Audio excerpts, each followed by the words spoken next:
Whether you call it clutter, being a pack rat, or even hoarding, clearing out the clutter is the first step to successful home organization and has even been shown to minimize stress. If for no other reason, these are some of the most important reasons to begin to declutter your home. And what better time to start than at the start of a new year? Welcome back everyone, Mrs. H here, and now that you've heard the why, let's talk about how to declutter your home for the new year. In a previous video, we talked about the 3 rules of organizing, and it's important to keep these in mind as you work to declutter your home.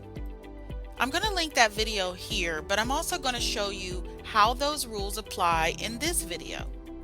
But before we begin, please subscribe to this channel and don't forget to hit that notification bell so you don't miss a thing. Now, if you're all subscribed, let's get started. Tip number 1, don't bite off more than you can chew. Start with one room at a time. Since the idea is to cut down on stress, tackling one room at a time will help to make the task less daunting. Tip number 2, set a deadline. Starting a decluttering project can be time-consuming and also emotionally draining. That said, if a deadline isn't set, it is likely that the tasks will not get accomplished. So set a deadline for when you'd like each room to begin and end. Now, while this deadline should be flexible, the flexibility should only be to accommodate emergencies or unforeseen occurrences. Tip number 3, take an honest inventory of what you have and what you really don't need. Here's where you're going to apply rule number 3 of the 3 rules of organizing: one in, one out. Set a realistic number of items that you tend to collect and stick to that number.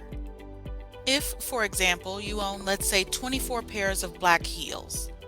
Now, realizing that different styles of heels are important, could it be that a black pump, a black strap, a black mule, and a black stiletto would suffice?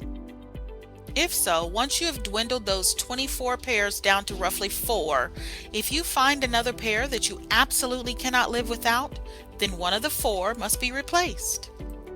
Tip number 4, for each room, create 3 piles: a keep pile, a donate or sell pile, and a trash pile.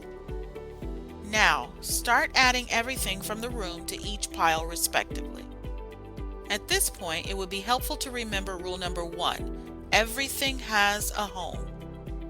Although these declutter piles are the temporary home for your items, doing this will help you create a less chaotic permanent home for your keep items.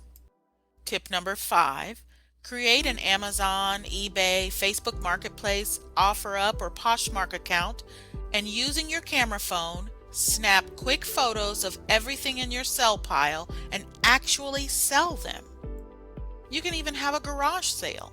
Anything that will help you generate some extra cash, which will help you see a reward for your hard work.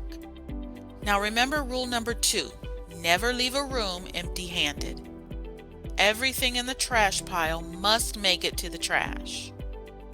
Oh, and don't forget to make a trip to your local thrift store or Salvation Army to actually donate the items from your donate pile. So do you have any other tips that you use? Well, let's talk about it. Please leave them in the comments below. Now that you're aware, please share. For more like this coming down the pike, all we ask is that you please like.